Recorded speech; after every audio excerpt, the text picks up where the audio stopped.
অস্থির গলায় উন্মাদের মতো বলতে বলতেই সাইফ আরও ছুরির আঘাত করতে থাকে। নিজামের রুহু দেহ ত্যাগ করেছে আরও আধা ঘন্টা আগে। সাইফ তবুও মারছে আর বিলাপ করছে, এত তাড়াতাড়ি মরে গেল কি করে? আশফাক আহমেদ, মেজর ওয়ালিউল্লাহ, দর্পণ, সুবেদার, দিলজার সকলে গোডাউনের দরজার সামনে দাঁড়িয়ে আছে। প্রত্যেকের দৃষ্টি অর্থহীন। পেছনে হাত বেঁধে শটান হয়ে দাঁড়িয়ে আছে আশফাক আহমেদ। ম্লান দৃষ্টিতে তাকিয়ে আছে উন্মাদ সাইফের দিকে। এই উন্মাদ সাইফ তার অপরিচিত নয়, আরো একবার এমন পাগলপ্রায় সাইফকে দেখেছিল। উদ্ভ্রান্তের মতো কারো পায়ে পড়ে ভিক্ষে চেয়েছিলে, কিন্তু একটুও দয়া করেনি তার উপর। তাই আজ সাইফও নির্দয়। ললাটে অজস্র ভাঁজ নিয়ে দর্পণ তাকায়। নিরুত্তাল অবিচল দাঁড়িয়ে থাকা মেজর ওয়ালিউল্লাহর দিকে। সে জানতো ওর পেছনে সাইফ রয়েছে, তাই তার লোকেশন ট্র্যাক করেই তারা এখানে আসে, যেখানে মেজর ওয়ালিউল্লাহ সহ আশফাক আহমেদ আগে থেকেই উপস্থিত ছিল। মেজর ওয়ালিউল্লাহ এক দৃষ্টিতে তাকিয়ে আছে নিজামের রক্তাক্ত দেহের দিকে। বয়সের দাঁড়গোড়ায় থাকা সর্বদা শান্তশিষ্ট প্রাণবন্ত স্বভাবের সাইফ চৌধুরীর এহেন নৃশংস আচরণ দেখতে অস্বাভাবিক লাগলেও তাদের স্বাভাবিকভাবে গ্রহণ করতে হচ্ছে নীরবে। সেনা কর্মকর্তা হয়েও এমন খুনের প্রত্যক্ষ নিদর্শন হয়ে দাঁড়াতে হচ্ছে, কেননা তাদের সিনিয়র কর্মকর্তাই যে নিশ্চুপ, সেখানে তারা আগ বাড়িয়ে কোনো পদক্ষেপ নিতে পারে না।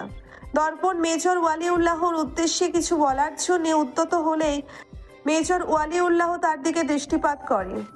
দর্পণের চোখে মুখে সূক্ষ্ম কৌতূহলের আভাস। সে গম্ভীর মুখে বলল, আপনার সাথে রাতে দেখা করছি মেজর। দর্পণ মাথা নেড়ে সাই জানায়। আর একবার উন্মাদ সাইফের দিকে দৃষ্টিপাত করে সেখান থেকে বেরিয়ে আসে। সেনাবাহিনীরা সর্বদা নিয়মের ক্ষেত্রে স্ট্রিক্ট, তারা কখনো তাদের নিয়মের বাইরে কিছু করে না। কিন্তু এই কেসের শুরু থেকে যা হচ্ছে তা পুরোপুরি সেনাবাহিনীদের নিয়মের বাইরেই হচ্ছে। এখানে যে অন্য কোনো রহস্য রয়েছে, কিন্তু সেটা কি? কার এত ক্ষমতা যে সেনাবাহিনীদের নিজের ইশারায় উঠবোস করায়? অতিরিক্ত ড্রাগস সেবনের ফলে দেহ ভারসাম্যহীন হয়ে পড়ে নিজ বাসভবনে মৃত্যুবরণ করেন মেজর আমিন গাজী। উক্ত সংবাদ শিরোনামটি তৎকালীন জনগণের কাছে তীব্র নিন্দনীয় করে তোলে মেজর আমিন গাজী নামক এক সৎ বীর সেনা কর্মকর্তাটিকে। মুহূর্তেই মেজর আমিন গাজীর পেছনকার সকল সাফেদ ইতিহাসকে অন্ধকারে ঢেকে দেয়। তবে প্রচারণা এটি হলেও বাস্তবিকতা ছিল নির্মম। নিজ বাসভবনে স্ত্রী ও 3 সন্তানের হাত পা বেঁধে তাদের সামনে মেজর আমিন গাজীকে 1.5 ঘন্টা যাবৎ মাত্রাতিরিক্ত পরিমাণে উচ্চ শক্তি সম্পন্ন ড্রাগস সেবন করায় দুষ্কৃতিকারীদের একদল। পরিবারের মুখ বন্ধ করার জন্য যথেষ্ট ছিল তার 3 সন্তানের সুরক্ষা। সেই ঘটনার পরেই তার পরিবার দেশ ছেড়ে ভিন দেশে জীবনযাপন করতে শুরু করে। ট্রাই-7 জড়িত এমন প্রত্যেকের অজানা গল্পটি জব্দ করতে সফল হয় দর্পণ। বাকি আছে মেজর সাইফ চৌধুরী এবং আশফাক আহমেদের পিছু হেঁটে যাওয়াই সঠিক কারণটি। আজ সেটির জলজ্যান্ত বয়ান রেকর্ডিং করতে সফল হয় দর্পণ। গ্লাস ভেদ করে ইনভেস্টিগেশন রুমের ভেতরে আটকে আছে সরু দৃষ্টিদ্বয়। ক্যামেরার সামনে বৃদ্ধ এক মহিলা তার বয়ান রাখছে। শ্যামরাগা মুখশ্রী তখন বিজয়ের হাসিতে খানিক আড়ম্বরপূর্ণ হয়ে আছে। জড়সড় ভীত সন্ত্রস্ত চিত্তে বার্ধক্যের ভারী দেহটি টেনে ধীর পায়ে এগিয়ে আসে দর্পণের সামনে দাঁড়ায় মহিলাটি। পুরনো ধুলোজমা বাদামি বর্ণের ছোপ ছোপ দাগ পড়া হাতের কাগজটি দর্পণের দিকে এগিয়ে দিয়ে অনুরোধ করে বলে, আমার বড় ছেলের 2 পা নেই বাবা, সারাদিন হুইল চেয়ারে বসে কাটায়। আমি যতটুকু আয় করি অতটুকুইতেই আমাদের সংসার চলে। আমার কিছু হলে আমার ছেলেটাকে দেখার মতো কেউ থাকবে না। তুমি একটু খেয়াল রেখো আমি যেন কোনো ঝামেলায় না জড়াই। আমি তোমার সাহায্য করছি কারণ আমি একজন নারী, আমিও একজন মা। আমি চাই দুনিয়ার সব মা ও নারীরা ন্যায় বিচার পাক। দর্পণ মৃদু হেসে বৃদ্ধ মহিলাটির 2 হাত নিচের 2 হাতের মুঠোয় নিয়ে নেয়। শ্রদ্ধার কণ্ঠে বলল, আপনাদের মতো মায়েদের দেখলে আমার আফসোস বেড়ে যায় চাচি, কারণ দিন শেষে আমি এই সুখ থেকে বঞ্চিত। আপনি কোনো চিন্তা করবেন না, আমি আপনাকে কিচ্ছু হতে দেব না। আপনার সুরক্ষা নিশ্চিত করা আমার দায়িত্ব। আমি আপনার কাছে কৃতজ্ঞ। আপনার পাশে দাঁড়ানোর কারণেই আমরা আমাদের গন্তব্যের খুব নিকটে। ছাড়বে না বাবা, একটা কেউ ছাড়বে না, সব কটাকে জনসম্মুখে ঝুলিয়ে পেটাবে। বৃদ্ধ মহিলা দৃঢ় গলায় বলল। মুখাভঙ্গি তার কঠিন। দর্পণ মৃদু হেসে মাথা নেড়ে তাকে সাই জানায়।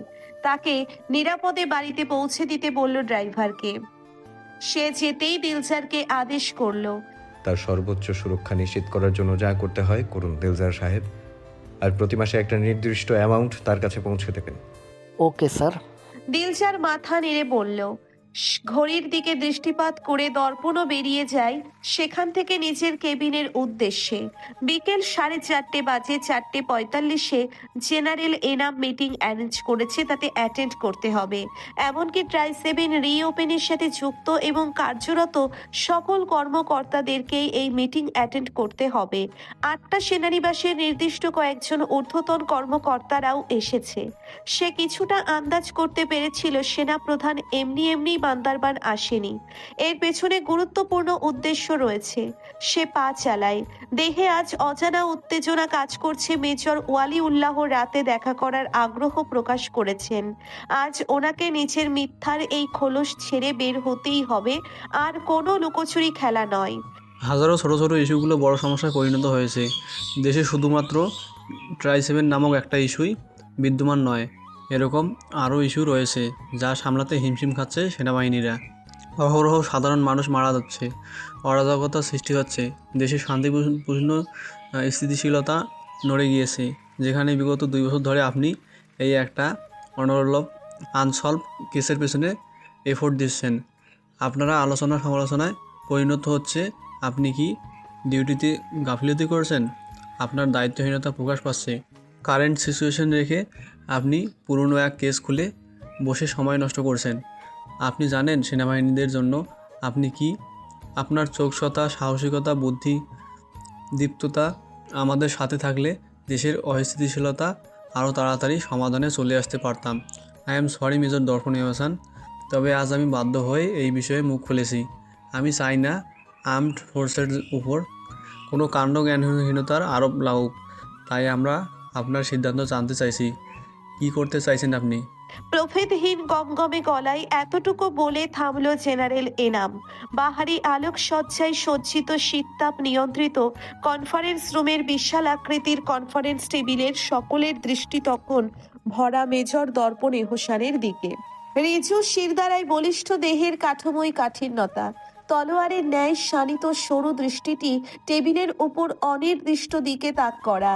সকলের দৃষ্টির গন্তব্যস্থলকে খানিক নাড়িয়ে সে মাথা তুলে তাকায় জেনারেল এনামের দিকে। থমথমে মুখে বলল। আমার আরও কিছু সময় প্রয়োজন স্যার। ঠিক কতবার আপনাকে সময় দেওয়া হবে বলেন তো? 2 years. If it is not enough for you, then you are a fail. General Enam গম্ভীর গলায় বলল। আমি আমার গন্তব্যের খুব নিকটেই আছি sir, please give me some time. কতটা কাছে? কারা আছে পেছনে? জেনারেল এনামের তৎক্ষণাৎ প্রশ্ন।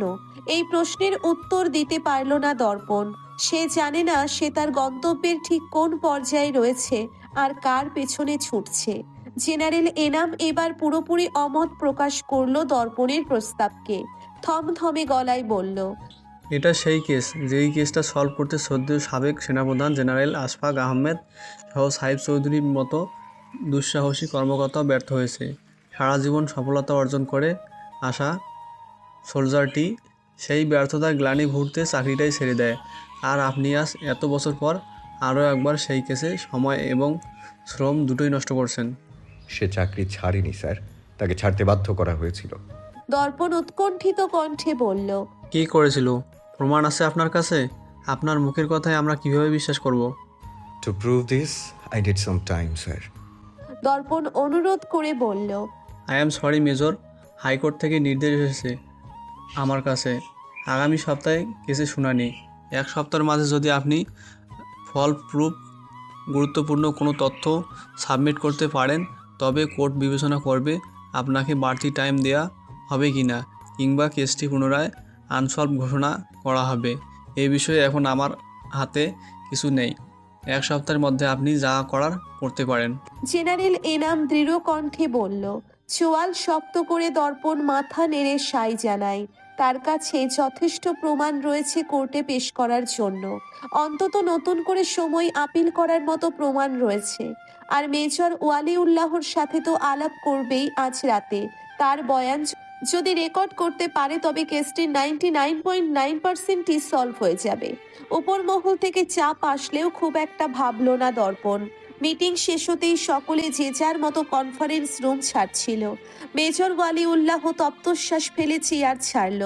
গ্লাসের দরজাটি টানতেই মোবাইলে ছোট একটি টোন বেজে উঠল। সে হাঁটতে হাঁটতেই পকেট থেকে ফোন বের করে অন করলো। পা দুটো থমকে যায় আইসক্রিম মুখে নিজের 12 বছরের মেয়ের হাস্য উজ্জ্বল ছবিটি দেখে। মেয়ের হাত ধরে বসে থাকা লোকটির মুখ যে তার খুব চেনা। মেজর ওয়ালিউল্লাহকে দাঁড়িয়ে থাকতে দেখে জেনারেল এনাম কক্ষ থেকে বেরিয়ে যেতে যেতে মৃদু উচ্ছ্বাসিত কণ্ঠে বলল, have a good day major. Major Waliullah তার গমনের দিকে একদৃষ্টিতে তাকিয়ে থাকে। তার ঘোর ভাঙে আরেকটি মেসেজ টোনে। একটা ভিডিও ক্লিপ এসেছে, সাথে ছোট একটা মেসেজ। হাত দুটো মৃদু কাঁপছে। তৎক্ষণাৎ শক্ত করে হাত মুঠো করে নিল মেজর ওয়ালিউল্লাহ। কম্পন থামতেই যেদিকে পা বাড়াচ্ছিল সেদিক থেকে ঠিক তার উল্টো দিকে পা বাড়াতে লাগলো, যেন সে ভুল পথে যাচ্ছিল, তাকে সঠিক পথের দিক নির্দেশনা দেওয়া হয়েছে। শিয়াশার দিনকাল ইদানিং খুব ভালো যাচ্ছে। মন মেজাজ খানিক ফুরফুরে। দর্পণ নিয়মিত যোগাযোগ রাখছে, তাকে অভয়ও দিয়েছে সে সব ঠিক করে দেবে। দর্পণ যখন বলেছে সে সব ঠিক করে দেবে তখন আর কিসের চিন্তা। দর্পণ নামক লোকটির ওপর যে ইতিমধ্যেই শিয়াশা অন্ধের মতো বিশ্বাস করে, আদেও কি ভালোবাসা প্রিয় সহজ সরল মেয়েটি নিজের বিশ্বাসের মূল্য পাবে? বাতাবরণে এমন শঙ্কাজনক প্রশ্ন হরহামেশাই ভেসে বেড়ায়। তবে শঙ্কা তৈরি করা এই প্রশ্নগুলো যেন শিয়াশা নামক প্রাণোচ্ছল মেয়েটিকে ছুঁতেই পারে না। ভালোবাসা আর বিশ্বাস হচ্ছে একে অপরের পরিপূরক।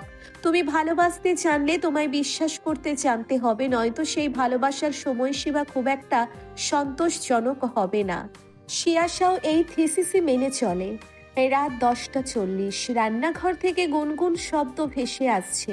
মৃদু এই কণ্ঠেই যেন অভ্যন্তরীণ প্রসন্নতা ঠিকরে বেরোচ্ছে।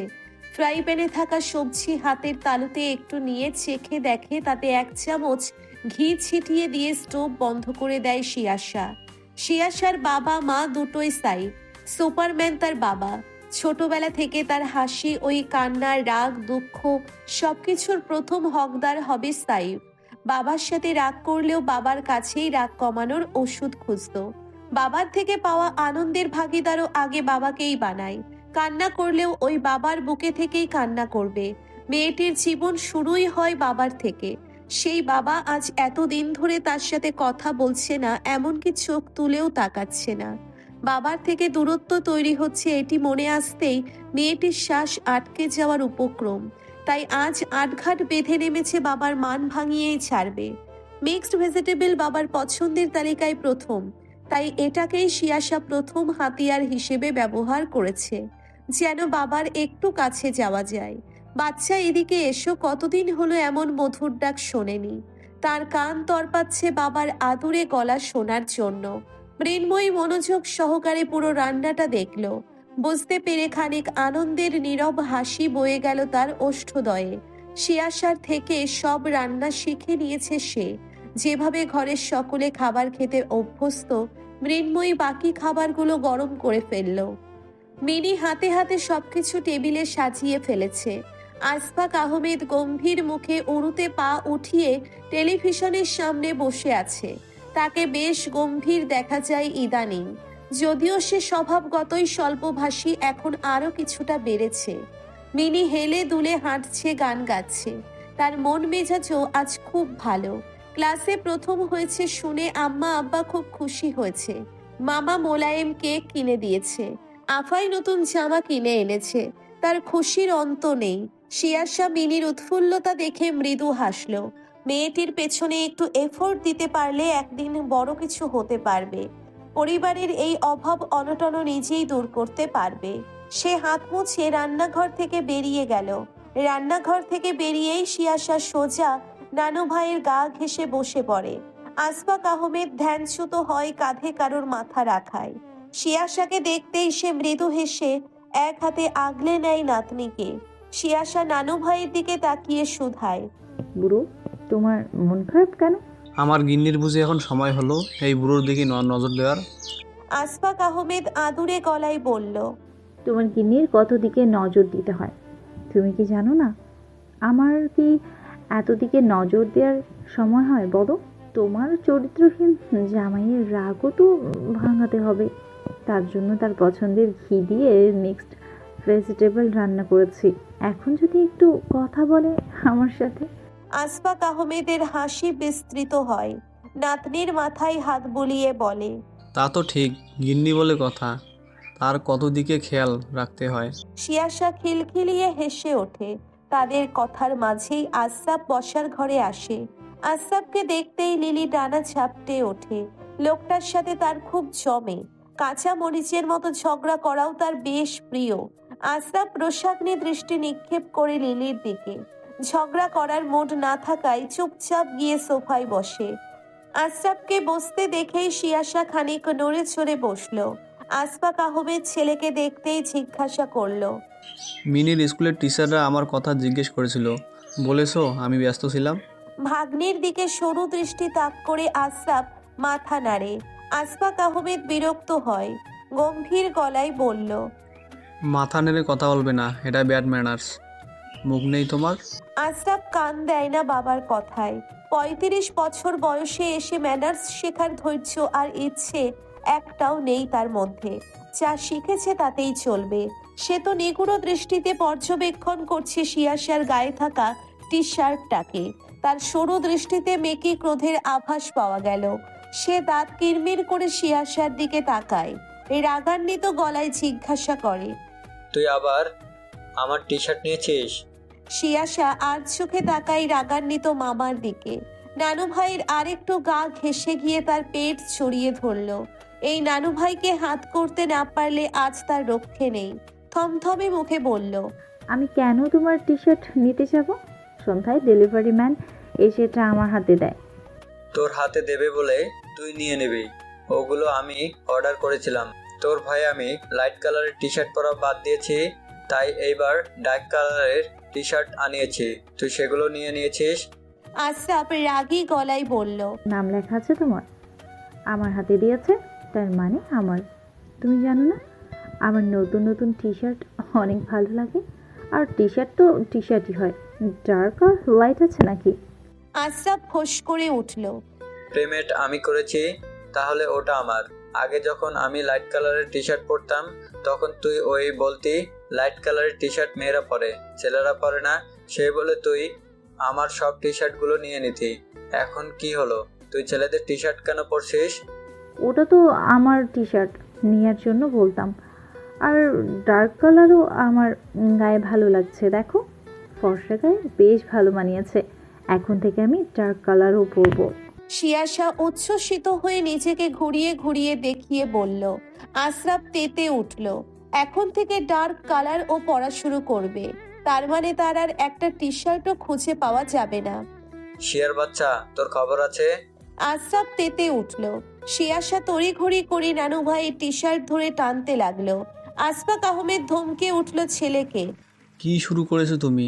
একটা টি শার্টই তো, তোমার টাকা আমি দিয়ে দিব, আর একটা কিনে নাও, এটাও তো পড়ুক। আশরাফ অবাক কণ্ঠে বলল, একটা? কে বলেছে তোমার একটা? গুনে গুনে 5টা টি শার্ট, ওকে বের করতে বলো। আর 4টা নইলে আজ ওর খবর আছে। আশফাক আহমেদ গম্ভীর মুখে শিয়াশার দিকে তাকালো। শিয়াশা কাছু মাছু করে হেসে উঠল নানু ভাইয়ের দিকে তাকিয়ে। আশফাক আহমেদ দীর্ঘশ্বাস ফেলে বলল, ঠিক আছে, 5টার টাকায় দিয়ে দেবো আমি। এই ডিজাইনের কি আর পাবো? চাই না আমার টাকা। তুমি ওকে আমার টি শার্ট দিতে বলো। একটা নিয়েছে মানলাম, আর 4টা দিতে বলো। শিয়াশা ঠোঁটে ঠোঁট চাপলো। সে দেবে না একটা টি শার্টও। টানা টানা চোখে রাজ্যের উৎসাহ নিয়ে বলল, আমি 4টাই পরে ট্রাই করেছি, তুমি চাইলে ছবি দেখতে পারো, সুন্দর সুন্দর কয়টা ছবি তুলেছি। এখন তুমি কি মেয়েদের পরা টি শার্ট আবার পরবে? তাহলে নিতে পারো। আশরাফ ক্রুদ্ধ দৃষ্টি নিক্ষেপ করে থম মেরে বসে রইল সোফায়। মেয়েদের পরা টি শার্ট আবার সে কেন পরবে? আসফাক আহমেদ গম্ভীর গলায় দুজনকে চুপ করতে বলে খাবার টেবিলে যেতে বলল। আশরাফ উঠতে উঠতে শিয়াশাকে বলল। তুই আমার সব টাকা দেবে। শিয়াশা মুখ বাঁকিয়ে বলল। আমার টাকা গাছে ফলে না, নানু ভাইয়ের থেকে নাও।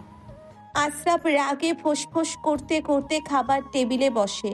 এরপর থেকে আর বাসার ঠিকানা দেবে না, অফিসের ঠিকানা দেবে, নয়তো এই পেতনির যন্ত্রণায় টি শার্ট আর পরা হবে না। খাবার টেবিলে বসে আছে সকলে সাইফের জন্য। শিয়াশা হাসি মুখে বাবার জন্য প্লেট সাজিয়ে বসে আছে। আশরাফও হাসি মুখে দেখছে ভাগ্নির খুশি। মৃন্ময়ীর দিকে চোখ পড়তেই সে চোয়াল শক্ত করে তাকে অশনি বার্তা প্রেরণ করে। মৃন্ময়ী শুকনো ঢোক গিলে কাছুমাছু করে উঠল। এই ষাঁড় গরু আবার কেন খেপেছে? মৃন্ময়ীর থেকে দৃষ্টি সরিয়ে আশরাফ আবার ভাগ্নির দিকে দৃষ্টিপাত করলো। ভাগ্নির এই হাসি মুখ তাকে প্রশান্তি দেয়। মনে হয় যেন তার আপাও ভালো আছে, হাসছে। তবে ইদানিং শিয়াশার সুপারম্যানের যেন দর্পণ নামক খুশি সহ্য হয় না। সাইফ কিছুক্ষণ পরেই ফ্রেশ হয়ে খাবার ঘরে আসে। সে আসতেই সকলে একসাথে খাওয়া শুরু করে। শিয়াশা উচ্ছ্বসিত চিত্তে বাবার প্লেটে খাবার বেড়ে দেয় বেশি বেশি করে।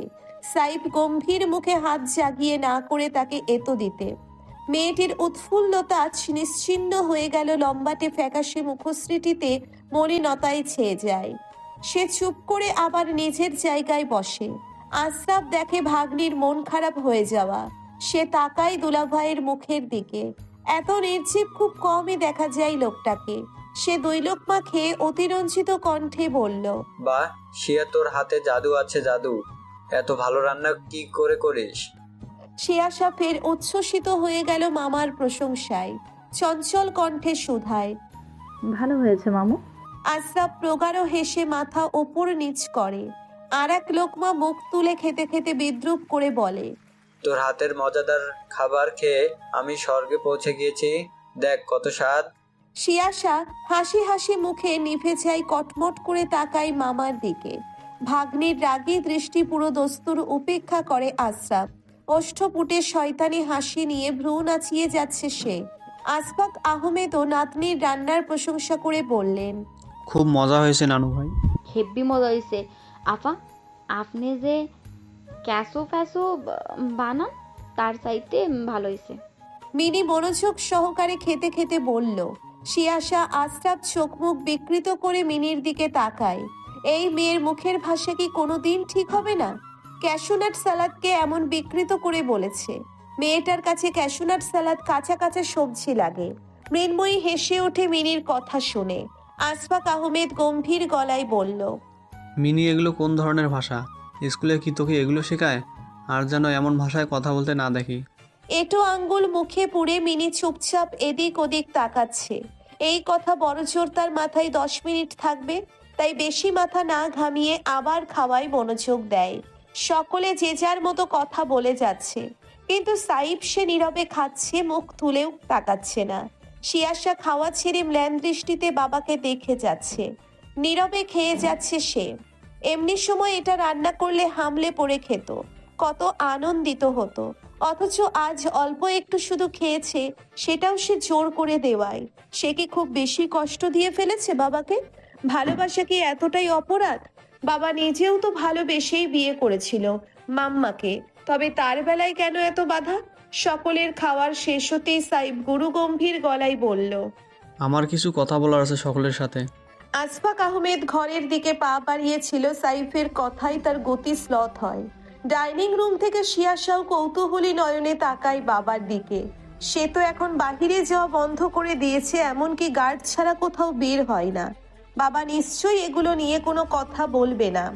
আসফাক আহমেদ সোফায় বসতে বসতে বলল। বলো কি বলবে। আশরাফ লিলিকে খাওয়াতে খাওয়াতে সেদিকে মনোযোগ দিল। সাইফ গম্ভীর গলায় বলল। আমি সিয়াশার বিয়ে ঠিক করেছি উমায়ের সাথে। ওয়াজেদ ভাইজানের সাথে আমার আলাপ আলোচনা শেষ। তোমরা সকলে যে যার মতো তৈরি থাকবে, বিশেষ করে সিয়াশা। উমায়ের যত তাড়াতাড়ি সম্ভব দেশে আসলেই বিয়ের কার্যক্রম সম্পন্ন করা হবে। টেবিল গোছাতে থাকা শিয়াশা মৃন্ময়ী কাজ ফেলে থমকে গিয়ে তাকায় সাইফের দিকে। শিয়াশা অনড় চেয়ার আঁকড়ে দাঁড়িয়ে। মস্তিষ্ক শূন্য প্রায়। জিহ্বার শব্দ বুনতে ভুলে গিয়েছে বাবার কথার বিপরীতে। আশরাফের হাত থেমে যায়। সে চমকে তাকায় দুলা ভাইয়ের দিকে।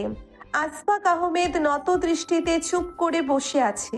সে জানে তার থেকে অনুমতি নিয়েই সাইফ ওয়াজেদ খানের সাথে কথা বলতে গিয়েছিল। শিয়াশা ধীর পায়ে এগিয়ে যায় বসার ঘরে। কম্পিত কণ্ঠে অবাকের সুরে শুধালো, তুমি আমার বিয়ে ঠিক করে ফেলেছো পাপা, অথচ আমাকে একবার জিজ্ঞেস করনি। সবটা জেনেও তোমার থেকে এমন আচরণ আমি গ্রহণ করতে পারছি না পাপা।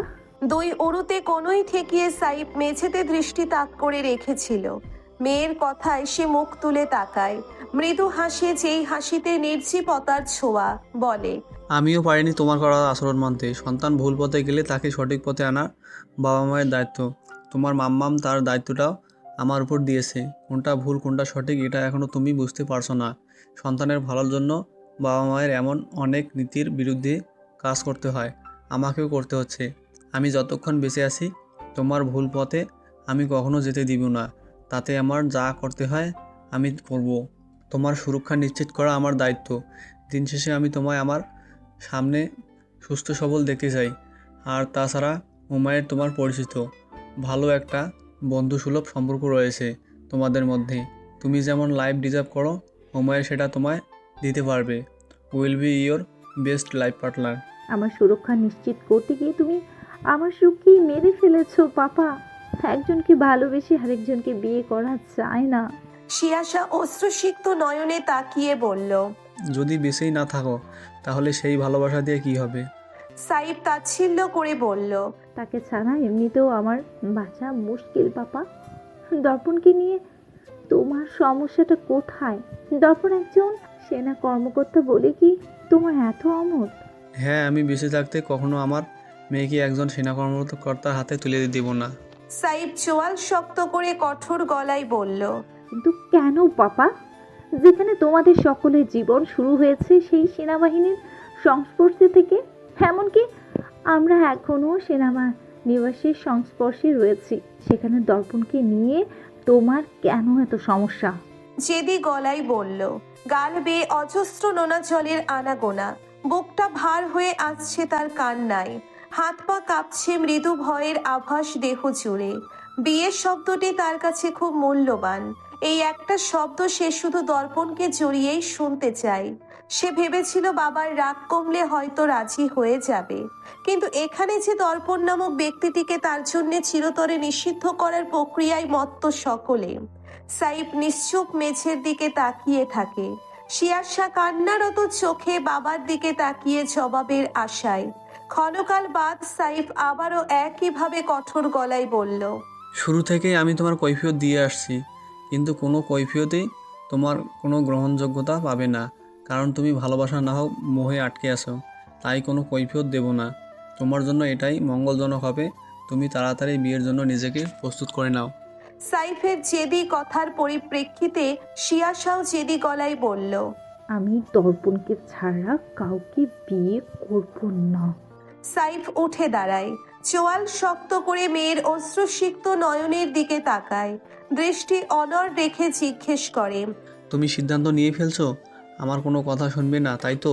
শিয়াশা হাতের উল্টো পিঠে গড়িয়ে পড়া অশ্রু মুছে বলল। হ্যাঁ।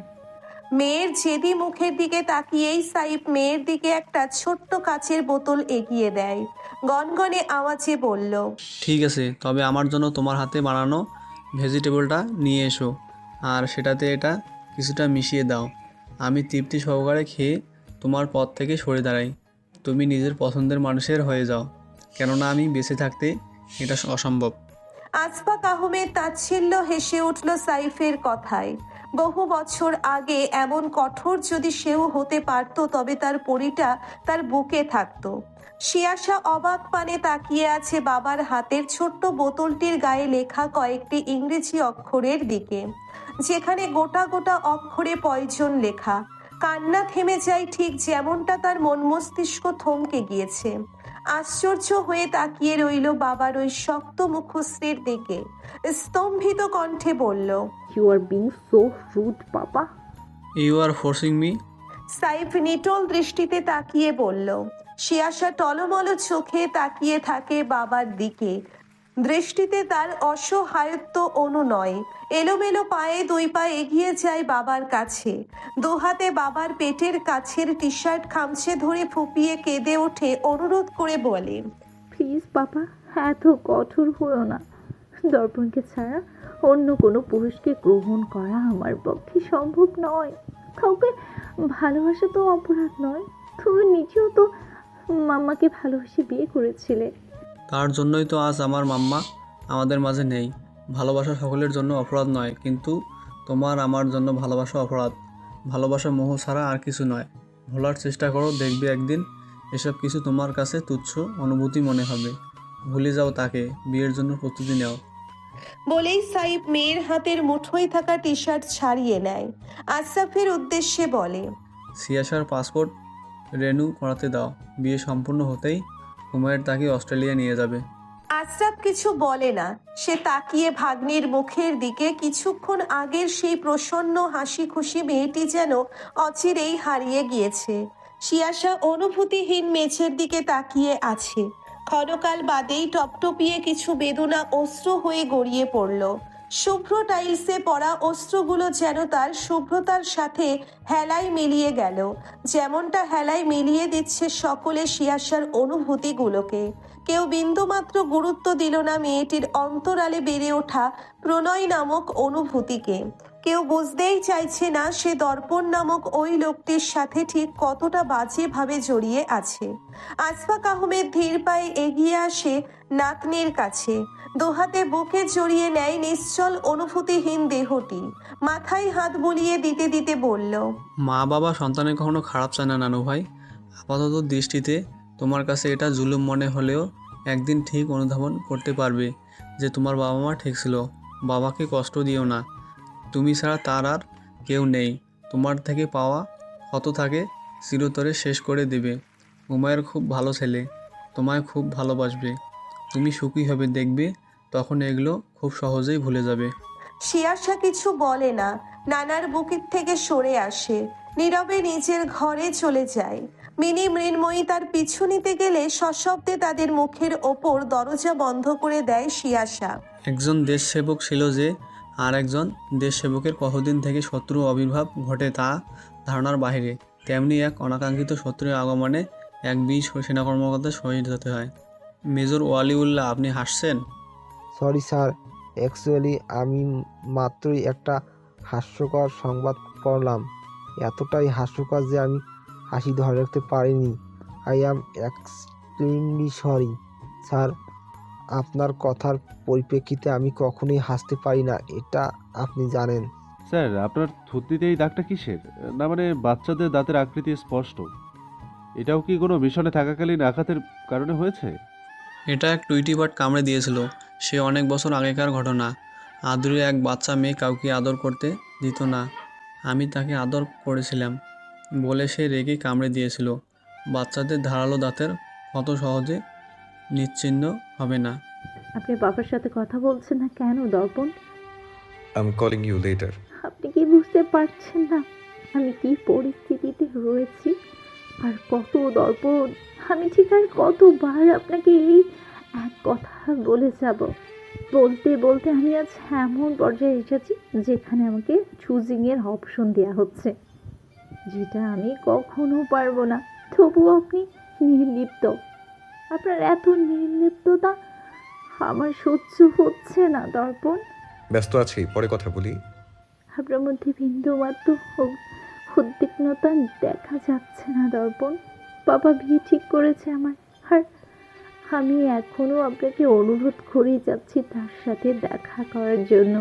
আমি ভুল, আপনি হয়তো কখনো সিরিয়াসই ছিলেন না আমাদের সম্পর্ক নিয়ে, তাই এত অবহেলা উপেক্ষা। আর আমি এদিকে স্বপ্নের সাগরে হাবুডুবু খাচ্ছি। দিনের পর দিন পাপার সাথে লড়াই করছি ভালোবাসা টিকিয়ে রাখার জন্য, যেখানে দ্বিতীয়জন একজন নির্লিপ্ত একার কন্ট্রিবিউশনে কখনো কোনো সম্পর্ক টিকিয়ে রাখা যায় না। আপনি হয়তো কখনো আমার অনুভবই করেননি, করলে আজ আমার এই পরিস্থিতিতে আপনার মাঝে এত নির্লিপ্ততা বিরাজ করতো না। Come on, Siyasha. I'm continuously saying that I'm busy and you are doing such a childish behavior. তুমি কি বুঝতে পারছো না আমি কি বলছি? আমি বসে বসে খাই না, আমায় কাজ করতে হয়। I'm really doing childish behavior দর্পণ। আপনাকে হারিয়ে ফেলার কথাটা যখনই আমার মস্তিষ্কে আসে আমি বাচ্চাদের মতো হয়ে যাই, জেদি। বাচ্চারা যেমন খেলনার জন্য জেদ করে, এটা তার লাগবেই, আমারও তেমনই জেদ কাজ করে আপনাকে আমার লাগবেই। ওহ, আমি আবারও কথা বাড়াচ্ছি, আপনি তো ব্যস্ত, আপনার অনেক কাজ। এমন না হোক আপনার এই ব্যস্ততার আড়ালে আমি হারিয়ে যাই। দুঃখিত আপনাকে বিরক্ত করার জন্য। স্যার, আপনার সমস্যা থাকলে আমরা কাজটা কাল করতে পারি। আমার কেউ বুঝতে চাইছে না মামু, কেউ না। এতদিন আমি শক্ত কণ্ঠে পাপার সাথে লড়ে আসছি, যার ভরসায় সেই আমার প্রতি নির্লিপ্ত, যে যার মতো যুক্তি দেখিয়ে আমাকে দমিয়ে দিচ্ছে। অথচ আমি এক অসহায় দুর্বল বোকামি, যে কিনা নিজের অনুভূতির সাথে ফেরেই উঠছি না। মামু প্লিজ পাপাকে একটু বোঝাও না, আমায় এত বড় শাস্তি কেন দিচ্ছে? এতটা কঠোর সে কি করে হতে পারে? সিয়ার হাতের বিষ কিভাবে তুলে দিতে পারে? তার সিয়া কি এত বড় অপরাধ করে ফেলেছে যার জন্য তাকে এই সিদ্ধান্ত নিতে হয়েছে? আমি কি এতটাই খারাপ মেয়ে মামু? প্লিজ বলো না মামু। আশরাফ শক্ত করে জড়িয়ে ধরলো ভাগ্নিকে, মাথায় হাত বোলাতে বোলাতে শান্ত করার প্রয়াসে বলল, আমার শিয়া বেস্ট, দুনিয়ার সবচেয়ে ভালো মেয়ে সে। পাপা এখন রেগে আছে, তাই ওভাবে বলে ফেলেছে, ওটা মাথায় নিয়ে নে। আমি দুলাভাইয়ের সাথে কথা বলবো, আর তোর ওই মেজরের সাথেও বলবো। আমার শিয়াকে কাদায় কত বড় সাহস! এখন কান্না থামা, চোখের কি অবস্থা করেছিস দেখ। তোর ওই রক্তেরা মেজর তোকে দেখলে বেহুশ হয়ে যাবে। উঠ, ওই শর্মিলারা চোখে কি যেন দেয় না, শশা না যেন আলু, চল ওগুলো দিয়ে দেই। মামার করা মস্করায়ও মেয়েটির কান্না থামে না। বুকের ভেতরে চলা ঝড় সামলে ওঠা দুষ্কর। কিছুক্ষণ বাদে সে মুখ তুলে মামার দিকে তাকিয়ে শুধায়, পাপা কেন সেনা কর্মকর্তাদের পছন্দ করে না মামু? আশরাফ বিব্রত চাহনিতে তাকায়, বিব্রত বোধ লুকিয়ে স্বাভাবিকভাবেই বলল, তোর পাপা কেন, তোর নানু ভাই, আমি তোর মা, এমনকি যারা এই সামরিক বাহিনীর সাথে যুক্ত তারা কেউ চায় না তাদের পরিবারের কেউ এর সাথে জড়াক। তাই দুলাভাইও চায় না তোর নানু ভাই ও তোর মাকে তোর পাপার সাথে বিয়ে দিতে চাইতো না। জুৎসই উত্তর না মেলায় মেয়েটি চুপ করে পড়ে রইল মামার বুকে। কার্নিশ পেয়ে অনবরত গড়িয়ে পড়ছে অশ্রু। সর্বদা নরম স্বরে কথা বলা ব্যক্তিটির মুখ থেকে শোনা ওই দর আওয়াজ তার ভেতরকার বিচ্ছেদের ভয় আরো বাড়িয়ে দিচ্ছে। মধ্যরাতের নিশি পোকারা রাতের নিস্তব্ধতা কাটানোর তীব্র প্রচেষ্টায় মত্ত। গগনের বুকে তখন রাতের সর্দারানী তার সিংহাসনে বসে বসে পুরো ধরণীতে আলো ছড়াচ্ছে। রাতের সবচেয়ে মুগ্ধকর দৃষ্টিনন্দনীয় একটি গ্রহ হলো মৃগাঙ্ক। যুগ থেকে যুগান্তরে ইতিহাসে যতবার রাতের সৌন্দর্যের বর্ণনা এসেছে ততবার সেই বর্ণনার মুখ্য ছিল মৃগাঙ্ক। সভ্যতার শুরু থেকে এখনো পর্যন্ত এর প্রতি মুগ্ধ হয়নি এমন আদম সন্তান খুঁজে পাওয়া দুষ্কর। আশা করা যায় সভ্যতার শেষের মুহূর্ত পর্যন্ত এর প্রতি মুগ্ধতা বজায় থাকবে। তাই তাকে অন্ধকার রজনীর সর্দারনী বললে খুব একটা অপরাধ হবে না। ছুটে আসা আলোক ছটায় ধরনীর উত্তর প্রান্তের কোনায় কোনায় আলোকিত হয়ে আছে। সেই আলোয় দৃশ্যমান দোদুল্যমান বাটারফ্লাই গাছগুলো। বারান্দার ঝুলন্ত বাগানের সবুজের মাঝে টকটকে লাল রঙা বাটারফ্লাই গাছটির দুর্ধর্ষ রাজত্ব চলছে। চাঁদের আলোয় সেই নজর কাড়া টকটকে রংটি অনেকটা দৃশ্যমান। সকাল হলে তার টকটকে লাল পাতা দুটো ডানার মতো ছড়িয়ে থাকে।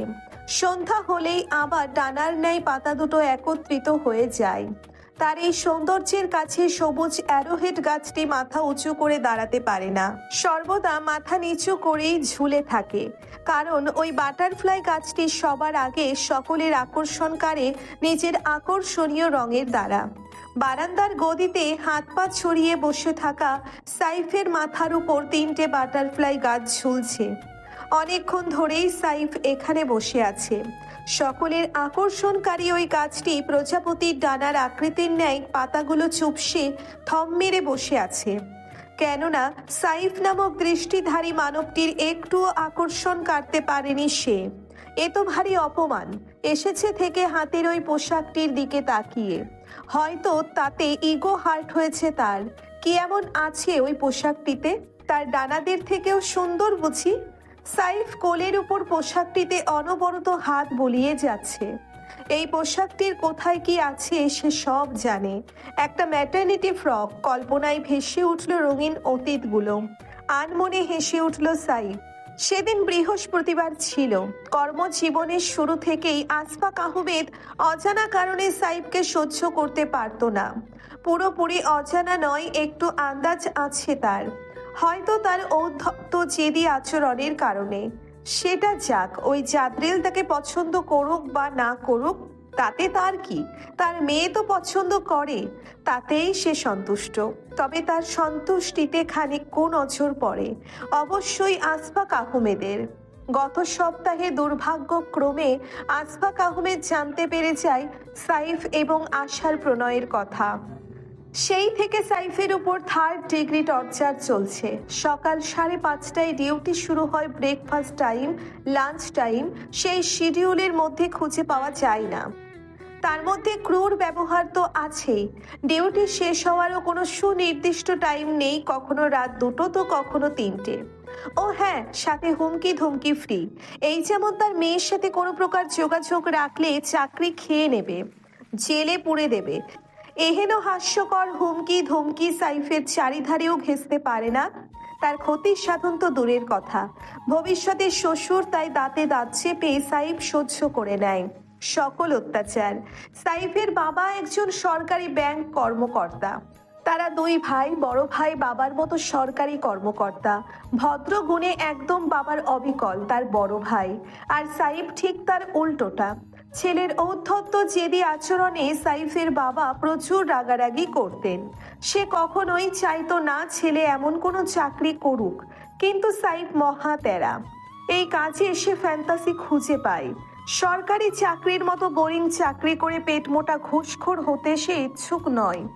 রাত বিরেতে ঘরে আসা, দূর দূরান্তে মিশনে যাওয়া, ছেলের রক্তাক্ত দেহ দেখতে তার বাবা কোনো ক্রমেই রাজি নয়। রোজকার ঝগড়ার অবসান করে সে একদিন রাত 3টের সময় সাইফকে ঘাড় ধরে ঘর থেকে বের করে দেয়। বলেছে সুস্থ সবল টাইমলি যেদিন ডিউটি থেকে ফিরতে পারে সেদিনই শুধু ঘরে ফেরে যেন, এছাড়া যেন রাস্তায় ঘুমায়। বাবার এমন কঠোর আচরণে সেই রাত সাইফ ভবঘুরে হয়ে ঘুরে বেরিয়েছিল। সকাল হতেই পথ শিশুদের নিয়ে একসাথে নাস্তা করে বাবার ঘরের জানালার কাজ ভেঙেছে ঢিল ছুঁড়ে। তারপরে হাসি মুখে অফিসে গিয়েছিল। তখনই নিজের জন্য একটা আলাদা ফ্ল্যাট কেনে। যেদিন ডিউটি টাইমলি শেষ না হয় সেদিন নিজের ফ্ল্যাটেই ঘুমায়। এই নিয়ে সাইফের মায়ের আহাজারির শেষ নেই। স্বামীর সাথে রাগ করে বহুদিন স্বামীর কামরা ত্যাগ করে অন্যত্র থেকেছে ভদ্রমহিলা। যদিও এতে সাইফের সরকারি চাকরিজীবী বাপের কিছু যায় আসে না। সাইফ তেরা তো আর শুধু শুধু হয়নি, সেখানেও এই ভদ্রলোকের হাত রয়েছে। রাত 3:15 সাইফ ক্লান্ত অবসন্ন দেহটি টেনে হিঁচড়ে নিজের ফ্ল্যাটে ঢুকলো। তার ডিউটি শেষ হয়েছে 2টোয়। হোটেল থেকে খেয়ে বাসা পর্যন্ত আস্তে আস্তে এতটা বেজে গিয়েছে। ইউনিফর্ম জুতো সহই সোজা গিয়ে বিছানায় ধপ করে উবু হয়ে শুয়ে পড়ল। মিনিটের মাঝে ঘুমিয়ে পড়ল সাইফ। খুবই ক্লান্ত ছিল। 5 মিনিটের মাথায় ঘরটি ঝনঝনিয়ে উঠল মোবাইলের অনবরত রিংটোনে। সাইফ ঘুমের ঘোরেই ফোন কানে তোলে। কেউ ফুপিয়ে কাঁদছে। সাইফের সেদিকে খেয়াল নেই, সে তন্দ্রাচ্ছন্ন। আশা কাঁদতে কাঁদতে বলল, পাপা আমার বিয়ে ঠিক করেছে সাইফ, আপনি কিছু করুন। সারাদিন তো মাথার ভেতরে ঘোরেই এই বাপ বেটি। কিন্তু ঘুমের মাঝেও এই বাপ বেটি এখন তাণ্ডব শুরু করেছে। সাইফের কানে যাচ্ছে আশার সব কথা, কিন্তু মাথা কাজ করছে ঘুমের বিভর্ষে। আশা বারবার সাইফকে ডাকছে। আশা এবার খানিক চেঁচিয়ে উঠল। সাইফ, আপনি কি শুনতে পাচ্ছেন? আচমকা কান ফাটানো চিৎকারে সাইফের হতচকিত হয়ে লাফ দিয়ে উঠল। ওই শালা কে রে? শালার বাপ বেটি সারাদিন এত মাথা খাও, তাতে হয় না? এখন স্বপ্নেও এসেছিস মাথা খেতে? তোদের দুটোকে আমি দেখে নিব। সাইফ, নিজের ভাষা ঠিক করুন, নয়তো আপনার চাকরি খেয়ে নিব। সাইফের ঘোর ভাঙে আবারও ভেসে আসা রিনরিনে নারী কণ্ঠে। এদিক ওদিক তাকিয়ে নিজের অবস্থান আন্দাজ করতে পারল। সে চকিতে পড়ে থাকা মোবাইল হাতে নেয়। কলে আসা সাইফ চিপ কাটল। পরপরই সে দাঁত কিরমির করে তাকায় ভেসে থাকা ছবিটির দিকে। সারাদিন বাপ চাকরি খাওয়ার হুমকি দেয়, সারা রাত বেটি। এই দুটোকে সে দেখে নেবে, বিয়ে করে 2 দিন না খাইয়ে রাখবে বেটিকে, তারপর দেখবে 2 বাপ বেটি কিভাবে চাকরি খাওয়ার হুমকি দেয়। আর বাপকে তো সামনে রেখে মেয়েকে চুমু খাবে, এটাই ওই জাদ্রেল আসফাক আহমেদের উচিত শিক্ষা হবে। সে দাঁতে দাঁত চেপে রাগ সংবরণ করে ফোন কানে তুলল। হুমকি দামকি দেওয়া শেষ হলে যা বলতে ফোন করেছো তাই বলে ফোন রাখো, ঘুমাবো। তোমার বাপ সারাদিনে খেতে দেয়নি, 2টো পর্যন্ত ডিউটি করিয়েছে, তার ড্যাশ ড্যাশ। তোমাকে বললাম না? তা না হলে আবার বেয়াদব বলবে। যা বলার তাড়াতাড়ি বলো। পাপা আমার বিয়ে ঠিক করেছে। বিয়েতে নাচার মানুষ পাচ্ছ না? আমি আসবো। সাইফ বিরক্তি কণ্ঠে বলল। সাইফ, আশা চেঁচিয়ে উঠল রাগে। সাইফ ঢুলছে, ঘুমিয়ে পড়ে যাচ্ছে সে, আর বসে থাকতে পারছে না। ধপ করে বালিশে মুখ ডুবিয়ে কোনো মতে মাপ চেয়ে বলল। দুঃখিত আশা, তুমি তোমার ওই জাদরেল থুরি, তোমার বাবার কথায় ভয় পাচ্ছ কেন? তোমার সাইফের উপর তোমার বিশ্বাস নেই? ওই জাদু না মানে তোমার বাপ। ও শিট, এই লোককে আমি তো সম্মানই দিতে পারি না। কান থেকে ফোন সরিয়ে সাইফ বিড়বিড় করলো। আবারও কানে ফোন নিয়ে বলল। তোমার বাবার সামনে থেকে তোমায় আমার ঘরে তুলবো, এটা শুনে রাখ। এখন নিজেও একটু ঘুমাও আর আমিও একটু ঘুমাই প্লিজ, তোমার পায়ে পড়ি। রাত 3টা বাজে। আশা খুশি হয়ে গেল, চোখের পানি মুছে হাসি মুখে বলল। ধন্যবাদ সাইফ, ভালোবাসি। সাইফ শোনে না, সে ইতিমধ্যেই নাক টানছে। বিয়ের আসর থেকে বর্তমান সেনাপ্রধান আসফাক আহমেদের একমাত্র মেয়েকে নিয়ে পালিয়েছে তারই তত্ত্বাবধায়নে কর্মরত এক জুনিয়র কর্মকর্তা। ওয়েডিং ভেন্যুতে নিমন্ত্রিত 7 জন কর্মকর্তা, যারা সাইফের ঘনিষ্ঠ বন্ধু, তারাও এই অপকর্মের সাথে জড়িত। আসফাক আহমেদ পুরো ফোর্স লাগিয়ে দিয়েছে ঢাকা থেকে যেন কোনো বাস গাড়ি কিচ্ছু বের হতে না পারে। আসফাক আহমেদ লাস্ট ওয়ার্নিং দিয়েছিল, ওয়ালি উল্লাহকে 2 ঘন্টার মাঝে যদি তার মেয়েকে তার সামনে না এনে দিতে পারে, তবে সাইফ সহ সকলকে চাকরি থেকে সাসপেন্ড করা হবে। 7 জন বাধ্যগত ছেলের মতো মাথা নেড়ে সেখান থেকে বের হয়ে আসে। তার ঠিক 10 মিনিটের মাথায় গেট দারোয়ান আসফাক আহমেদকে একটা খাম দেয়, যার মধ্যে কাকির নামার কপি এবং একটি চিঠি দেয়। চিঠিতে লেখা, চাকরি গেলে চাকরি পাওয়া যাবে স্যার, কিন্তু বন্ধুর খুশি হারিয়ে গেলে তা আর ফেরত পাওয়া যাবে না। তাই দুঃখিত স্যার। সাইব আর আশা ঠিক আপনার দোয়া প্রার্থী। আসফাক আহমেদ রাগে ফেটে পড়ে। 7 জনের অভিভাবককে অফিসে ডেকে যাচ্ছে তাইভাবে অপমান করে, সাথে সাসপেন্ড লেটারও ধরিয়ে দেয়। চলতি মাসের বেতন তো দূরের কথা, সকলের অভিভাবক আসলেও সাইফের অভিভাবক আসেনি। তাই আসফাক আহমেদ বাধ্য হয়েই সাইফের বাড়িতে যায়। সেখানে গিয়ে বুঝল সাইফ কেন এত রক তেরা, চেদি, উচ্ছন্নে যাওয়া একটি ছেলে। সাইফের ঘরে ডোরবেল বাজাতেই সাইফের বাবা গম্ভীর মুখে দরজা খুলে দেয়। আসফাক আহমেদ তার ফোর্সের সাথে দাঁড়িয়ে আছে। সে স্বাভাবিকভাবেই জিজ্ঞাসা করলো, জি, কাকে চাই? আসফাক আহমেদের রাগ তরতর করে বেড়ে যায়। কেমন দায়িত্ব জ্ঞানহীন বাবা, নিজের ছেলে এত বড় অপরাধ করেছে আর এই লোক এখনো জিজ্ঞাসা করছে কি চাই। সে চড়াও হয়ে উঠল তার উপর। কাকে চাই মানে? কেমন বাবা আপনি? আপনার কি বিবেক বুদ্ধি আছে কোনো? আপনার ছেলে এত বড় একটা কাণ্ড ঘটিয়েছে আর আপনি বলেছেন কাকে চাই? কোথায় আপনার ছেলে? এক্ষুনি বের করবেন তাকে আমার সামনে। তাকে আমি জেলের ভাত খাইয়ে ছাড়বো। আমার মেয়েকে নিয়ে পালানোর দুঃসাহস সে কিভাবে করে? সেনাবাহিনীর ভিড়, আসফাক আহমেদের এমন গর্জনে অন্যান্য ফ্ল্যাটের সকলে জড়ো হয়ে গেল সেখানে। তবে সকলকে অবাক করে দিয়ে সাইফের বাবা শান্ত গলায় বলল, আমার একটাই ছেলে, সে হলো সাদাব, যে তার স্ত্রী এবং মায়ের সাথে খাবার খাচ্ছে এখন। আপনি চাইলে আমি তাকে ডাকতে পারি। বলেই সে সাদাবকে ডেকে পাঠায়। সাদাব এসে ভদ্রতার সহিত তাকে সালাম দেয়। সালাম গ্রহণ করার মতো সুবুদ্ধি আর ঠান্ডা মস্তিষ্ক এখন নেই আসফাক আহমেদের। সে গর্জে উঠল, আপনি মশকরা করছেন আমার সাথে? আপনার সাথে আমার মশকরা করার মতো সম্পর্ক আছে কি? আসফাক আহমেদ ফোঁস করতে করতে আবার বলল, ভালোই ভালোই ছেলে ঠিকানা বলুন, কোথায় আছে সে? আমার মেয়ে কোথায় আছে, কেমন আছে? নয়তো আপনাদের 3 বাপ ছেলেকে আমি কোর্টে উঠিয়ে ছাড়বো। সাইফের বাবা ঘাড় কাত করে বলল, আমি তো বলেছি আমার আর কোনো ছেলে নেই, বাকিটা আপনার ইচ্ছা। আপনার যা করার আপনি করতে পারেন। রাত হয়েছে, ডায়াবেটিসের ওষুধ আছে, আপনি এখন আসতে পারেন। বলেই সে মুখের উপর দরজা বন্ধ করে দেয়। আসফাক আহমেদ হিতাহিত জ্ঞান শূন্য হয়ে পড়ে। এমন কোনো জায়গা বাদ রাখিনি মেয়েকে খুঁজতে। শেষ পর্যন্ত সাইফের 7 বন্ধুও উধাও। আসফাক আহমেদ তখন অসাড় হয়ে যায়, অপেক্ষা করতে থাকে মেয়ের একটুখানি খোঁজ পাওয়ার আশায়। তার স্ত্রী চলে যাওয়ার পর থেকে ভালো মন্দ খুঁটিনাটি যে কোনো সিদ্ধান্তের জন্যে সে আশার সাথেই আলোচনা করত। তার পুরোটা দুনিয়ায় আশা আর আশরাফ ছাড়া কেউ নেই। মেয়ের এমন কাজে লোকটার অন্তঃস্থলে ক্ষত হয়ে যায়।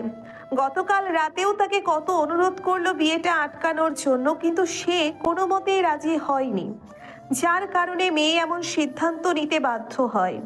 দরজার আড়ালে দাঁড়িয়ে থাকা আশরাফ মলিন মুখে বাবাকে দেখে। কোণে সাজে আসা বেধরম মাঝে বিছানায় কাচুমাচু হয়ে শুয়ে থাকা সাইফকে। সাইফ লাফাচ্ছে আর কাচুমাচু করে তাকাচ্ছে আশার দিকে। একটা সময় আশা হাঁপিয়ে উঠে হাতে ট্রাভেল ব্যাগটা ছুঁড়ে মারে সাইফের মুখ বরাবর। রাগে ফোঁস করতে করতে আশা পাশে রাখা টুলে বসে। সাইফ বোকা বোকা হাসি দেয় তার দিকে তাকিয়ে। হাতের ব্যাগটা আস্তে করে পাশে রাখে। খোলা চেনের ভেতর থেকে একখানা মশারি সেথায় স্পষ্ট দেখা যাচ্ছে। আশা মূলত এর কারণেই রেগে আছে। কোন ছেলে বউ নিয়ে পালানোর সময় ব্যাগে করে মশারি আনে? এছাড়া একটা টি শার্ট কেন, একটা রুমালও তো নেই তাতে। এমন ভারী পোশাকে সে এখন কিভাবে থাকবে? সাইফ মিনমিন করে বলল, এত রেগে আছো কেন আশু? মশাই নিয়ে বাড়ি থেকে কে পালায়? আশা রাগান্বিত গলায় বলল। সাইফ ঠোঁট উল্টালো, ফের মিনমিন কণ্ঠে বলল, ভয়ে উত্তেজনায় ভুল হয়ে গিয়েছে। তুমি তো জানো তোমার বাপ না মানে আমার ছোট শ্বশুর আমায় কিভাবে চাপের উপর রাখে। তার ওই জল্লাদের মতো চোখ না মানে সেই রাগী দৃষ্টিতে আমার দিকে তাকায়। মনে হয় যেন আমি তার সেনাপ্রধানের গদি নিয়ে টানা সেরা হেঁচড়া করেছি। ওটাও করবো শীঘ্রই। ওই গদির যোগ্য হকদার আমি, তোমার ওই ঘুষখোর বাপ না। এজন্যই আমার মাথাটা মাঝে মধ্যে কাজ করে না। ঠিক কী ঢুকাতে কী ঢুকিয়ে ফেলেছি। তুমি টেনশন করো না, অলির মায়ের কাছে অনেক শাড়ি আছে, সেগুলো পরবে। সাইফের কৈফিয়তে আশার রাগ কমল না, বরং ফোঁস করতে করতেই আশা একটা সময় ফুপিয়ে কেঁদে উঠল। সাইফ হতভম্ব হয়ে যায়। হুড় করে বিছানা থেকে নেমে ছুটে যায় আশার কাছে। 2 হাতের আঁচলায় মেয়েটির গাল দুটো আঁকড়ে ধরে ব্যতিব্যস্ত হয়ে বলল, আরে বোকামি, কাঁদছো কেন এভাবে? কাপড়ের চিন্তায় এর জন্য কেউ কাঁদে? আমি এখনই কিনে আনছি, তোমার যা যা লাগবে। কান্না বন্ধ করো। আশা কাঁদতে কাঁদতে সাইফের পেট জড়িয়ে ধরে, কান্নারত গলায় বলে, পাপা কিভাবে আছে আমি কিছু জানি না সাইফ। সে নিশ্চয়ই অনেক চিন্তায় আছে। তার প্রেশার বেড়ে গেলে অনেক অসুস্থ হয়ে পড়ে। আমি ছাড়া তাকে দেখার মতো আর কেউ নেই। আমি তাকে অনেক কষ্ট দিয়ে ফেলেছি, সে আমায় কখনো ক্ষমা করবে না। সাইফ এতক্ষণে বুঝল মেয়েটির অযথা রেগে যাওয়ার কারণ। তারা এখন সিরাজগঞ্জে ওয়ালিউল্লাহর গ্রামের বাড়িতে রয়েছে। এই পালানোর বুদ্ধিটা তার ছিল না। সে তো চেয়েছিল ওই জাদরেল শ্বশুরের সামনে থেকে তার মেয়েকে বিয়ে করে ঘরে তুলবে, কিন্তু ওয়ালিউল্লাহ এই বুদ্ধি দিয়েছে। তারও খুব মনে ধরেছিল প্রস্তাবখানা। বরাবরই চ্যালেঞ্জিং কাজে সে ফ্যান্টাসি খুঁজে পায়। বিয়ের আসর থেকে মেয়ে নিয়ে পালাতেও সে খুব ফ্যান্টাসি খুঁজে পেয়েছিল, তাই নাচতে নাচতে রাজি হয়ে গিয়েছে। কিন্তু এখন আফসোস হচ্ছে মেয়েটির কান্নারত মুখশ্রী তার গিলটি আরো বাড়িয়ে দিল।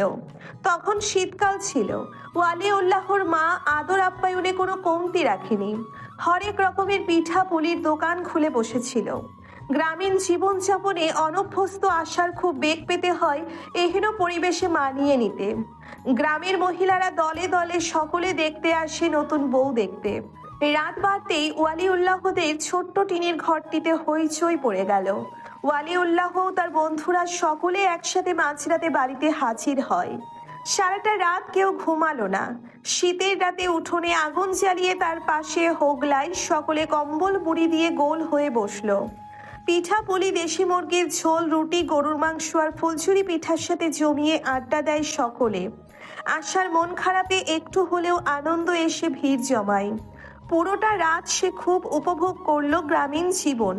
প্রভাতের কিরণ ফুটতেই ধানের খেতে আছড়ে পড়া সোনালি রোদে প্রিয় মানুষটির বুকের সাথে লেগে থেকে শুকনো মাটির উপর খালি পায়ে হেঁটেছে।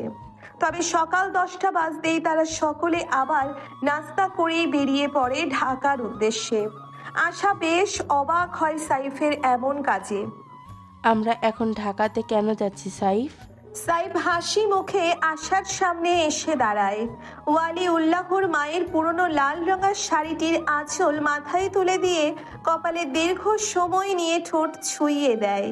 2 আঙ্গুলে থুতনি ধরে বলে, তোমার সাইফ বেয়াদব হতে পারে, কিন্তু নির্দয় নয়। তোমার বাবা মেয়ে দুজনেই ভালো নেই, তা আমি বেশ বুঝতে পারছি। তাই চলো, এখন যা হবে বুড়ো না মানে তোমার পাপার সামনে হবে। সে যদি বলে ডিভোর্স দিয়ে দিতে তবে। সাইফ, আশা ধমকে উঠল। এটা কেমন কথা? আর কখনো কথার মাঝে ডিভোর্স শব্দটা আনবেন না। পাপা আর আপনাকে দুজনকেই আমার চাই। আপনাদের সকলকে নিয়ে ভালো থাকতে চাই আমি। সাইফ মুখ বিকৃত করে তাকায়, চেহারায় তার অসন্তোষ। আশা, পুরো কথাটা তো শেষ করতে দিবে। কিসের পুরো কথা? আমি তো বলেছিলাম যদি ডিভোর্সের কথা বলে তবে তার সামনে থেকে আবার তুলে নিয়ে যাব। আশা থমথমে মুখে ফিক করে হেসে উঠল। এই লোক কোনো দিন শুধরাবে না। সাইফ মাথা চুলকাতে লাগলো। এদিক ওদিক তাকিয়ে কাঠের দরজাখানা চাপিয়ে গিয়ে ফিসফিস করে বলল, এই অলির কথা শোনাও উচিত হয়নি, বুঝলে? বিয়েটা স্বাভাবিকভাবে হলে একটা স্বাভাবিক বাসর যুদ্ধ আমার কপালে। সেখানে আমি গতকাল সারা রাত চিন্তায় কাটিয়ে দিয়েছি। একটা চুমু খাওয়ারও মুড আসেনি আমার। এটা কোনো কথা হলো বলো? এখন আমার মুড এসেছে চুমু খাওয়ার। ঝটপট 2টো চুমু খাও তো। আশা মিটিমিটি হেসে সাইফের গালে ঠোঁট ছুঁয়ে দিল। সাইফ চাপা স্বরে চেঁচিয়ে উঠল, প্রাইমারি লেভেলে চুমু খাচ্ছ কেন আশা? আমি এখন অ্যাডাল্ট, 2 দিন পরে বাপ হব। বড়দের চুমু খাও। আশা চোখ পাকিয়ে তাকায় সাইফের দিকে। সাইফ নাছোড় বান্দা আশার আঁচল ধরে টানতে লাগলো। প্লিজ আশা, তোমার একটু তো দয়া করা উচিত। কতবার আত্মত্যাগ করেছি আমি, বিয়ে করেছি, কিন্তু বাসর করিনি। কি অদ্ভুত কাণ্ড! লোকে শুনলে আমায় শেষই বলবে। আশা ঠোঁটে ঠোঁট চাপলো। দরজা খুলতে খুলতে শাসানো কণ্ঠে বলল, নাটক কম করবেন সাইফ। এমন পরিস্থিতিতে আপনার এসব ফাজলামো আসে কি করে? আমি বের হচ্ছি, আপনি আসুন। সাইফ তড়িৎ গতিতে মেয়েটির হাত টেনে ধরল, অনুনয় করে বলল, তোমার বাপ আমাকে পেলে জেলে ঢুকিয়ে দেবে, তাতে কোনো সন্দেহ নেই। আর কোনোদিন তোমায় চুমু খেতে পারবো কিনা সন্দেহ আছে। প্লিজ আশা, নিরাশা করো না। আশা শান্ত দৃষ্টিতে তাকায় ঘাত তেরা লোকটির দিকে। সাইফ নিজের বোকা বোকা হাসি লুকিয়ে অসহায় মুখ বানিয়ে দুহাতে মেয়েটির কোমর জড়িয়ে ঠোঁট এগিয়ে দেয়। 2 জোড়া ওষ্ঠের দীর্ঘ এক সন্ধি বিচ্ছেদ ঘটে আশার দম বন্ধ হয়ে যাওয়ার উপক্রমে। আসফাক আহমেদের সকল চিন্তার অবসান ঘটিয়ে আশা দুপুর 2টোর দিকে বাড়িতে গিয়ে পৌঁছায়। আশাকে দেখতেই আসফাক আহমেদ আবেগী হয়ে পড়ল। মেয়েকে ছাড়া একটা দিন সে কল্পনাও করতে পারে না। তবে তার পেছনে ওই 8 জনকে দেখতেই সে খ্যাপা শাড়ির ন্যায় লম্বাটে শটগান বন্দুকটি নিয়ে ছুটে যায় তাদের দিকে। আশা চেঁচিয়ে ওঠে। আসফাক আহমেদের ছুটে আসা দেখে ওয়ালিউল্লাহ সহ বাকি 6 জন ভয়ে বাগানের সুসজ্জিত গাছ ভেঙে দেওয়াল টপকে ছুটে পালায়। সাইফ হতবুদ্ধির ন্যায় এদিক ওদিক তাকিয়ে উপায়ন্তর না পেয়ে 2 হাত উপরে তুলে চেঁচিয়ে বলল, আমি মরলে আপনার মেয়ে বিধবা হয়ে যাবে, আপনার নাতি নাতনিরা এতিম হয়ে যাবে। তোমায় আমি খুন করে ফেলবো। আমার মেয়ের দিকে চোখ দেওয়ার সাহস কী করে হয় তোমার? আশরাফ ছুটে গিয়ে বাবাকে জড়িয়ে ধরে আটকাতে লাগলো। আশাও ছুটে গিয়ে বাবার বন্দুকের নলটি দুহাতে আঁকড়ে ধরে অনুরোধ করে বলল, পাপা তুমি শান্ত হও, এমন করো না। তাকে আমি ভালোবাসি, সে আমার স্বামী। আশা, সরে যাও আমার সামনে থেকে। আমি খুব জানি এই ছেলেকে তোমায় টাকার লোভে ফাঁসিয়েছে। আসবাক আহমেদ ক্ষিপ্ত কণ্ঠে বলল। সাইফের ভ্রু কুঁচকে যায়, রাগান্বিত গলায় চেঁচিয়ে উঠে বলল, আপনার ওই ঘুষের টাকার উপর আমার কোনো লোভ নেই, যত সব কালো টাকার বড়াই। নেহাতই আপনার কালো টাকায় বড় করা সাদা মেয়ে অনেক আদুরে, আমার প্রিয়। নয়তো আপনার চারিধারে এই সাইফের টিকিটিও দেখা যেত না।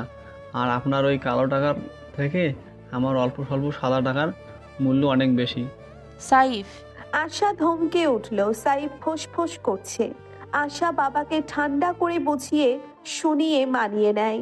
কোনো বাবাই চায় না নিজের মেয়েকে ডিভোর্সি দেখতে, আসবাক আহমেদও চায় না।